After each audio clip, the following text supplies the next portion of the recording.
Hello friends, happy Navratri. आज है नवरात्रि का 5वां दिन और मैं निकल रही हूँ आज मंदिर के लिए। साथ में निकल रहे हैं मेरे हस्बैंड। आप भी चलिए।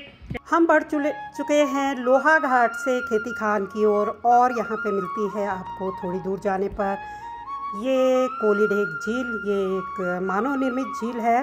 झील के दर्शन तो हो गए, पहुँचने ही वाले हैं भगवती मंदिर। भगवती माता का यह मंदिर लोहा घाट से 15 किलोमीटर की दूरी पर खेती खान रोड के एकदम किनारे पर स्थित है।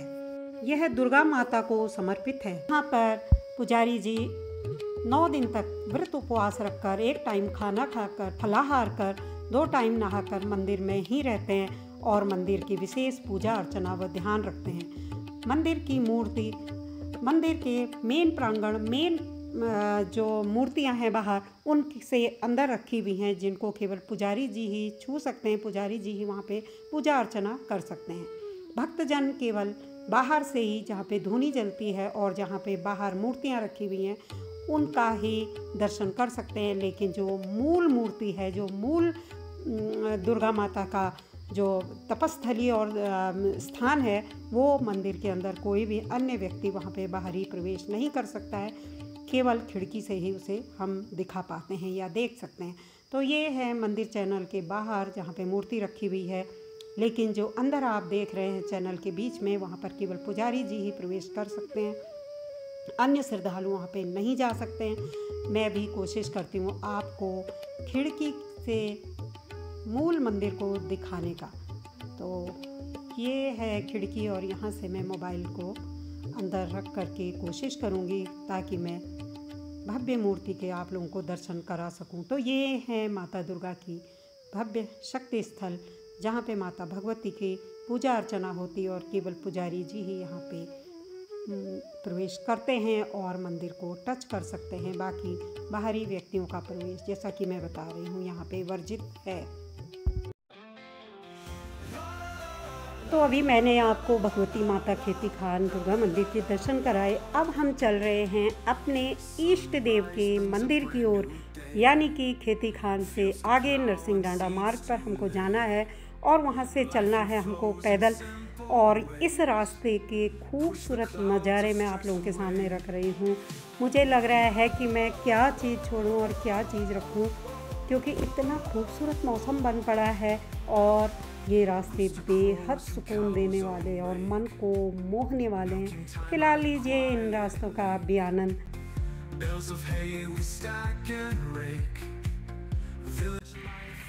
थोड़ा सा कुछ जलपान वगैरह कर ही लिया जाए भाई।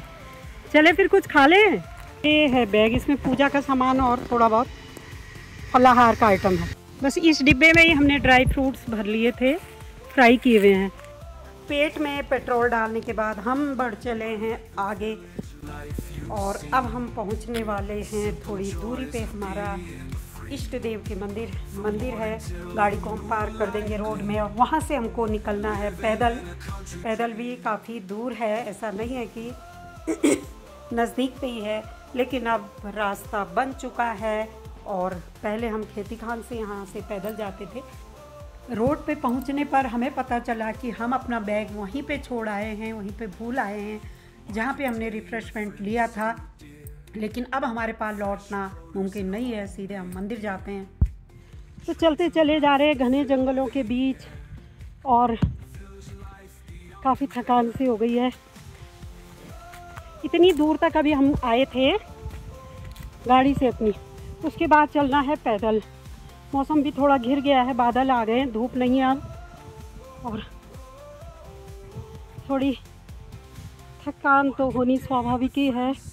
तो बढ़ते चले जाते हैं। रास्ता बढ़िया नहीं है, यहाँ पे काफ़ी उबड़ खाबड़ रास्ता है। इन्हीं उबड़ खाबड़ रास्तों में मुझे ब्लॉग भी बना रही हूँ और नीचे देख के भी चल रही हूँ। बस मुझे एक ही डर है कि भाई मेरे जोंक ना लग जाए, क्योंकि जोंक मैंने एक बार यहाँ बहुत भुगती है कि मेरा पूरा पैर जो है स्किन निकल गई थी उसकी। तो वो सीन तो मुझे याद आता है। पैर की स्किन निकल गई थी, मेरे सॉक्स मेरे पैर में चिपक गए थे। तो पहुंचने ही वाले हैं फुटलिंग देवता इष्ट देव। कहा जाता है कि 14वीं शताब्दी में अल्मोड़ा से यहाँ तिवारी ब्राह्मणों के एक भाई इस मंदिर के समीप ही एक पांगर प्रजाति के जंगली पेड़ के पास रहने लगे। पांगर के पेड़ के समीप रहने के कारण वह पंगरिया उपनाम से पुकारे जाने लगे। कालांतर में यह उपनाम इसकी उपजाति में बदल गया। गौतम गोत्रीय यही पंगरिया लोग इस मंदिर के पुजारी हैं।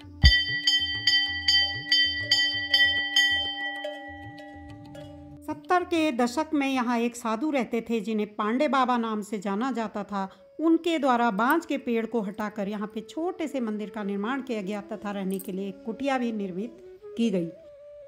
तो सबसे पहले मिल लेते हैं बाबा जी से जो एकांत में यहाँ पे रहते हैं। अरे यहाँ पे भी है एक बिल्ली। अरे वाह, अरे भाई तू हमें पहचान रही है क्या? सूंघ रही है कि इनके घर भी हैं। यहाँ पे जो कुटिया बनी थी उसी में आजकल भी एक बाबा जी यहाँ पर रहते हैं। मृदुभाषी बाबा जी सभी को चाय आदि के लिए पूछते हैं और आतिथ्य उनका आदर सत्कार करते हैं। क्यों आई मेरे पे? सूंघ रही है ना? मानते हैं? ओहो, अच्छा मानते हम बिल्लियों को भाई, अच्छा मानते। हमारे घर में भी हैं, वो छोरी बिल्ली है, वो छोरी पंजा भी लगा रही है। अभी कर लेते हैं। हाँ ठीक है। अच्छा चाय तो पियोगे? चाय नहीं पियेंगे बाबा जी। जनपद चंपावत में सदाबहार वृक्षों से आच्छादित पवित्र सिद्धवनी के पूर्वी छोर पर श्री फुटलिंग देवता का प्राचीन मंदिर है। चंपावत खेती खान मोटर मार्ग के 25 किलोमीटर की ओर बने नरसिंह डांडा कालू खान मोटर मार्ग में 2 किलोमीटर पैदल चलकर आप यहाँ पे आराम से पहुँच सकते हैं। घने और व्यावान जंगल के मध्य स्थित इस देव स्थल का प्राकृतिक सौंदर्य तो बेमिसाल है ही, इस मंदिर की अपनी विशेष आध्यात्मिक पहचान है। कहा जाता है कि बांज वृक्ष के नीचे प्राकृतिक पत्थर की शिवलिंगाकार शक्ति स्वयं प्रकट होने के कारण इसे फुटलिंग देवता कहा जाता है। इसकी महत्ता शिव शक्ति के रूप में है। नवरात्रि पूर्व की अमावस्या को यहाँ आसपास के श्रद्धालु रात्रि जागरण करते हैं और शिव शक्ति के सम्मुख नवरात्रि उपवास का संकल्प लेते हैं। नवरात्रि की पंचमी तिथि को यहाँ सामूहिक पूजा होती है। शुद्ध और सात्विक आचरण से पूजा करने पर भक्तों की समस्त मनोकामनाएं अवश्य पूर्ण होती हैं। ऐसा कहा जाता है कि फुटलिंग बाबा की शरण में एकाग्र चित्त होकर रात्रि जागरण करने से निसंतान दंपतियों को संतान प्राप्त होती है। 80 के दशक में महंत प्रयागदास जी महाराज यहाँ रुके और 15 दिसंबर 2019 को समाधिस्थ होने तक मंदिर में ही बने रहे। 14 दिसंबर 2019 को लगभग 100 वर्ष की उम्र में प्राण त्याग कर वह ब्रह्मलीन हो गए। बाबा जी के ब्रह्मलीन होने का समाचार मिलते ही उनके भक्तों में शोक की लहर दौड़ गई। दिनांक 15 दिसंबर 2019 को सैकड़ों भक्तों व साधु संतों की उपस्थिति में उन्हें विधिवत समाधिस्थ कर दिया गया।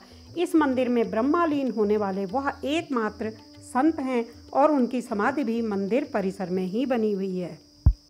मंदिर प्रांगण में ही सभी लोगों के सहयोग से धर्मशाला का निर्माण किया गया है, जिसमें रात्रि रुकने की व्यवस्था है। रात्रि में जागरण के दिन भक्त यहाँ पर भजन कीर्तन जागरण आदि करते हैं। बिस्तर आदि होने के कारण यहाँ पे आराम भी किया जा सकता है। तो दर्शन हो गए हमारे भोले बाबा के और अब फिर से एक बार बाबा जी से मिल लेते हैं और बढ़ते हैं आगे। पहले आदमी की वैसे हिम्मत नहीं होती है यहाँ पे आने की, बस और कुछ नहीं। बाघ भालू का डर पहाड़ों में काफ़ी बना हुआ है, तो बस ये रहता है किसी तरह हम लोग रोड पे पहुँच जाएं और इसलिए जल्दी जल्दी पार कर लेते हैं। और बहुत सुनसानी है, आप लोग देख रहे होंगे कोई भी इंसान यहाँ पे नहीं है। बाबा जी भी अकेले रहते हैं, पता नहीं बाबा जी कैसे रह लेते हैं अकेले। तो जल्दी जल्दी मंदिर से हम लोग पहुँच गए हैं। रोड में मेरी सांस इतनी फूल गई है। तो दोस्तों फाइनली पहुंच गए हैं रोड पे और जल्दी जल्दी चलते हैं उस जगह पे जहाँ पे हमने रिफ्रेशमेंट लिया था। पहुँचते हैं वहाँ पे बहुत थक गए हैं। फाइनली पहुँच गए हैं उसी लोकेशन में जहाँ पे हमने बैग रखा था और बहुत ही खुशी की बात है कि बैग हमको मिल चुका है। So happy. ये देखिए बैग दिखाती हूँ मैं आप लोगों को। दिखाइए दिखाइए बैग दिखाइए भाई। वाह मिल गया बैग। बैग मिल गया है और बैग को एक बार फिर से दिखाया जाए। दिखाइए हमारा बैग। तो बैग मिल गया। मेरे हस्बैंड भी काफ़ी खुश हैं और किसको थैंक यू बोल रहे हैं बताइए।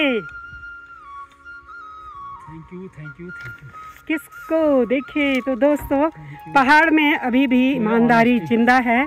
और अगर इसमें क्या क्या था देखिए, मैं दिखाती हूँ आपको। इसमें सबसे पहले तो अपना फ़ोन दिखाइए। तो आप सबसे पहले तो एक पर्स था, आधार कार्ड था। अरे भाई, इसमें तो बहुत सारी चीज़ें थी, इनके बारे में तो मुझे पता भी नहीं था। और क्या था, फ़ोन दिखा दीजिए भाई अपना।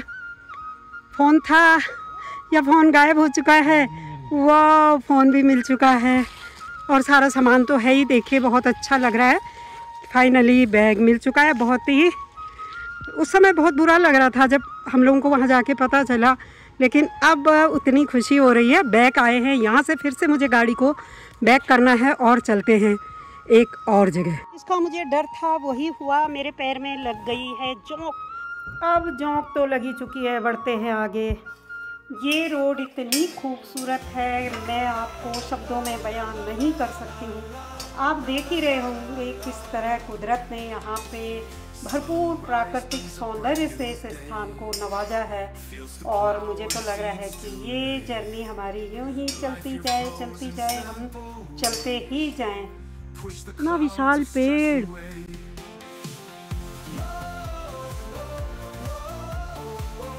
इस वृक्ष की हाइट इतनी ऊंची है, इतना ऊंचा है ये वृक्ष कि मेरे मोबाइल भी इसको कैप्चर नहीं कर पा रहा था। ये लग रहा था कि आकाश को छू रहा है। यहाँ पे लगे हुए हैं सोलर पैनल, ये दिख रहे होंगे आप लोगों को, बहुत बड़े एरिया में लगे हैं। और ये बिजली, ये जो खेत है ये गांव वालों के हैं। गांव वालों ने शायद इन्हें लीज पे अपनी ज़मीन दी है। बहुत अधिक जानकारी मुझे तो नहीं है, पर पहले भी मैंने इस जगह का एक ब्लॉग में डाला था तो थोड़ा थोड़ा याद आया है। लेकिन मैं इस जगह पे फिर इसलिए रुक गई हूँ कि मुझे ये जगह बहुत पसंद आई है। और तब ये इतने डेवलप नहीं हुए थे, इतने बड़े एरिया में नहीं फैले थे। लेकिन आज मैं देख रही हूँ कि ये पूरे लग चुके हैं और काफ़ी बिजली शायद इनको आवंटित होती है। पर यह है कि एक ट्रेजेडी कि गांव वालों को इस बिजली से कोई ना ही तो इन्हें बिजली मिलती है ये, और ना ही इन लोगों को भी काम मिला है इसका। हो सकता है कुछ साल भर में, कुछ महीने शायद इनको, 1 महीने के लिए हर जो भी रख रखाव करेगा उसका कुछ ऐसा है शायद, पर मैं कंफर्म नहीं हूँ, इसलिए मैं ऑथेंटिकली इस बात की पुष्टि नहीं कर सकती हूँ। बट फिलहाल बहरहाल हम आनंद लेते हैं इन सोलर पैनल्स का। देखिए कितने बड़े एरिया में फैले हुए, और सीन तो आप देख ही रहे हैं, कितने प्यारे सीन हैं। तो मैं तो पूरा कवर भी नहीं कर पा रही हूँ क्योंकि काफ़ी लंबे एरिया से अगर मैं कवर करूँ तो ये काफ़ी दूरी तक है। ये गांव वालों ने ज़मीन लीज पे दी है और उनको क्या है कि इससे ना तो बिजली फ्री मिल रही है और केवल उनको 1 साल में 1 महीने शायद उन लोगों को काम मिल जाएगा। इसमें तो कुछ पैसा मिलने वाला है, कुछ इस टाइप का।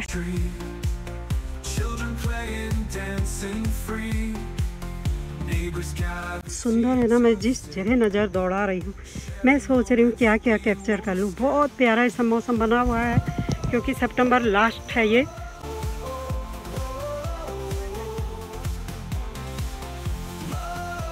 बज रहा है रात का 8 और हम चले गए थे सुबह 11 बजे। तो हमारा गब्बू राजा दिन भर घर के अंदर रहा, लेकिन नोनू ने गंदा नहीं किया। हम अभी पहुंच ही रहे हैं लेकिन नोनू ने गंदा नहीं किया, भूखा प्यासा बैठा रहा प्यारा नोनू। नोनू आज हम कहाँ चले गए थे नन्नू को छोड़ के। तो अब समय हो चला है इस ब्लॉग को एंड करने का। आज आप मेरे साथ बने रहे माता भगवती मंदिर खेती खान और फुटलिंग महादेव मंदिर के लिए। आपको भगवती मंदिर खेती खान और फुटलिंग महादेव के दर्शन कर कैसा लगा मुझे कमेंट कर ज़रूर बताइएगा। ब्लॉग पसंद आया हो तो प्लीज़ लाइक कीजिए, शेयर कीजिए, कमेंट कीजिएगा। चैनल पे नए हो तो सब्सक्राइब कीजिएगा। बहुत जल्द मिलेंगे एक नए ब्लॉग के साथ, एक नए सफ़र पे। तब तक अपना ध्यान रखिए। Thanks for watching.